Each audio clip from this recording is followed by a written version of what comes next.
Guys, কখনো কি ভেবে দেখেছো যে একটা গেম কতটা ভয়ঙ্কর হতে পারে? আজকের গল্পটা এমন একজন ছেলেকে নিয়ে, যে কিনা একটা সময় পড়ালেখায় খুবই ভালো ছিল, কিন্তু ফ্রি ফায়ারের নেশায় পড়ে সে তার জীবনের সব থেকে গুরুত্বপূর্ণ মুহূর্তগুলো হারিয়ে ফেলেছে। ছেলেটা কি এমন করেছিল, আর ছেলেটার ভুল কি ছিল? গাইস, বিশ্বাস করো, এই গল্পটা শোনার পর তোমার চোখের পানি তুমি ধরে রাখতেই পারবে না। তো চলো আজকের গল্পটি শুরু করি। সুহান ছিল ঢাকার মধ্যবিত্ত পরিবারের ছেলে। ক্লাস 10-এ পড়ে। পড়াশোনায় খুবই ভালো। প্রতিবার স্কুলের পরীক্ষায় প্রথম থেকে পঞ্চমের মধ্যে তার রোল থাকতো। বাবা ছিলেন ব্যাংকের অ্যাকাউন্টে, আর মা হলেন গৃহিণী। তাদের পরিবারটা আনন্দ এবং খুশি দিয়ে ভরা ছিল। প্রতিদিনের মতো আজকেও সুহান তার স্কুলে যায়। স্কুলের বন্ধু রিয়াদ এসে বলল, দোস্ত, তুই কি ফ্রি ফায়ার খেলিস? সুহান মাথা নাড়িয়ে বলল, না বন্ধু, এই গেমটার নাম অনেক শুনেছি, কিন্তু কখনোই খেলা হয় নাই। এরপর রিয়াদ সোহানকে বলল, আরে ভাই, এই গেমটা একবার খেললে তুই যে কোন দুনিয়াতে হারিয়ে যাবি সেটা তুই নিজেই বলতে পারবি না। একবার গেমটা খেলা শুরু করলে আর কখনোই ছাড়তে পারবি না। এরপর রিয়াদ নিজের মোবাইলে গেমটা ওপেন করে সোহানকে দেখালো। গেমের সুন্দর লবি, গুলি চালানোর আওয়াজ আর গ্রাফিক্স সব মিলিয়ে সোহানের ভিতরে গেমটা খেলার জন্য এক ধরনের উত্তেজনা সৃষ্টি হয়।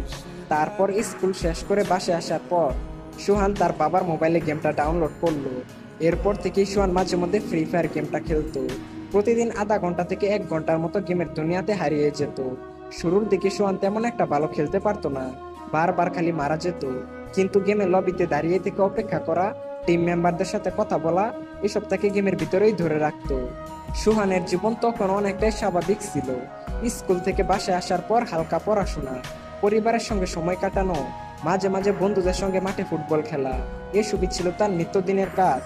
প্রথম দিকে গেম খেলাটা ছিল শুধুমাত্র বিনোদনের জন্য, কিন্তু সময়ের সাথে সাথে গেমের প্রতি আগ্রহ দ্রুত বেড়ে গেল।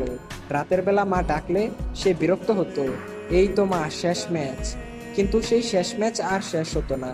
আর আস্তে আস্তে সোয়ানের খেলার সময় বাড়তে লাগলো। 1 ঘন্টা থেকে 2 ঘন্টা, তারপর 3 ঘন্টা। গেমের প্রতি আগ্রহ এতটাই বেড়ে গেল যে সময় কোন দিক দিয়ে যাচ্ছে সেটা সে বুঝতেই পারতো না।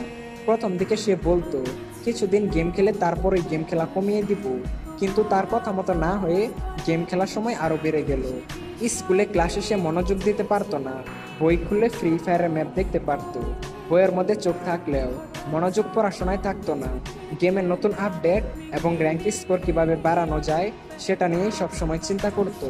তার বাবা মা প্রথম দিকে কিছুই বুঝতে পারেননি, ভাবলেন হয়তো একটু সময় কাটাচ্ছে। সুহান পড়ালেখায় সময় না দিয়ে এই ফ্রি ফায়ার গেমের পিছনে সময় দিতে লাগলো। তার স্বপ্ন হয়ে উঠলো সে একদিন ফ্রি ফায়ার গেমটার মাধ্যমে অনেক বড় ইউটিউবার হবে, এবং তার কাছে বিবেচও থাকবে, আর সবাই তাকে গেমের মধ্যে অনেক সম্মানও করবে।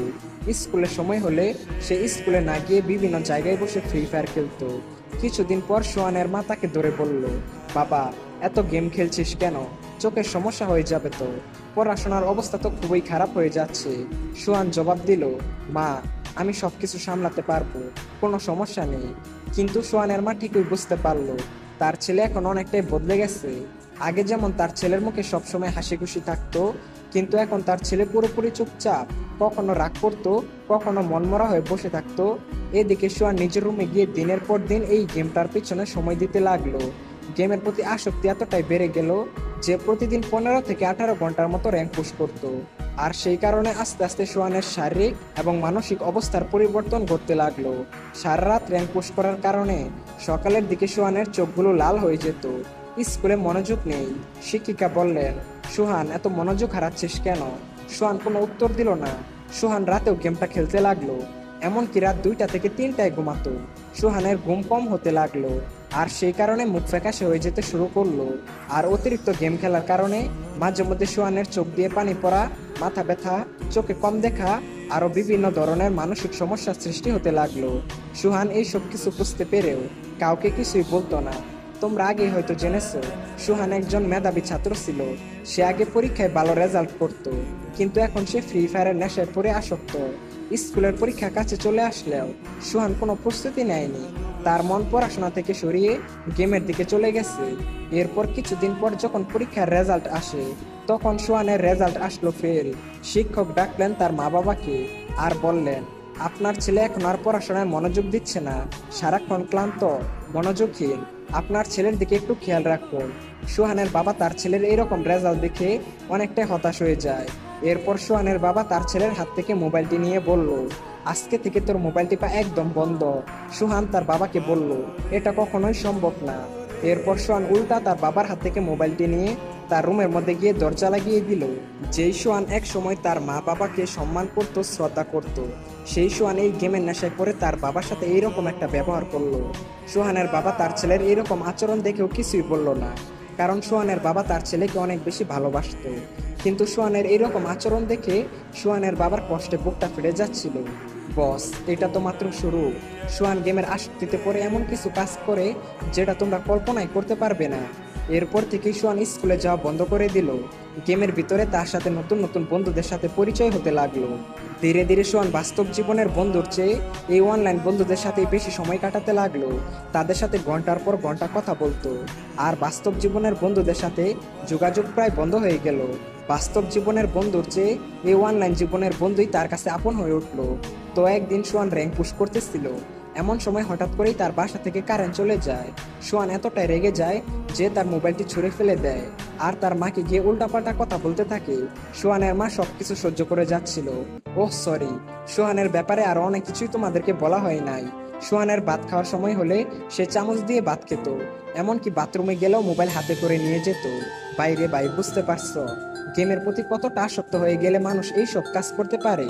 তখনও সোহান ডায়মন্ড কেনার বিষয়ে তেমন কিছু জানতো না, কিন্তু একদিন গেম খেলার সময় সোহানের পরিচয় হলো একজন রহস্যময় ছেলের সাথে, যার নাম ছিল হান্টার এক্স।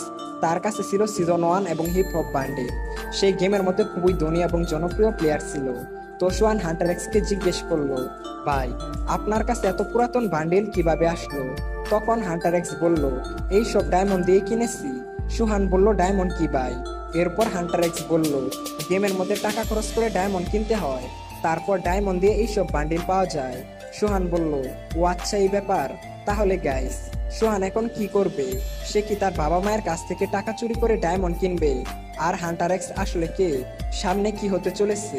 এই সমস্ত কিছু জানতে হলে চ্যানেলটা লাইক এবং সাবস্ক্রাইব করে পার্ট 2 লিখে কমেন্ট করো। আর হ্যাঁ গাইস, এই গল্পটা তোমাদের কেমন লাগলো সেটা অবশ্যই কমেন্ট করে জানিও। দেখা হচ্ছে অন্য কোনো ভিডিওতে। টেক কেয়ার, বাই বাই, আল্লাহ হাফেজ।